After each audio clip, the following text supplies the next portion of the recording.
संकष्टी चतुर्थ बालाय गणपतीला जेलतो. नमस्कार मित्रांनो, मी आकाश म्हात्रे. लय दिवसांनी जिमला गेलो तवऱ्याम भांजी दिसला ना बेकरी 10वी पास झालता म्हणून तर जिमला ना मग आपण होमवर्क करून मारणार होतो चेस्ट आणि बॅक.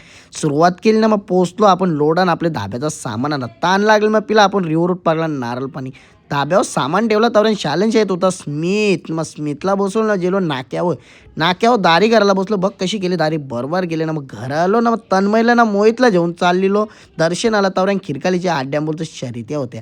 नारळीच्या पोचलो बाल्याच्या गणपतीला. बघता गर्दी आहे म्हण हार नारळ घेतला. मग आतमध्ये एंट्री केली. सागर राजे भेटले. पत्रकार बोलतो बघा आता काय सांगतो तर का. लहानपणी जी गर्दी असायची त्याच्यापेक्षा कितीतरी पटीने गर्दी वाढलेली आहे. लोक खूप गर्दी आहे. तर मला एकच म्हणायचे की या मंदिराचा जीर्णोद्धार करण्याची आता कुठेतरी आवश्यकता दिसते.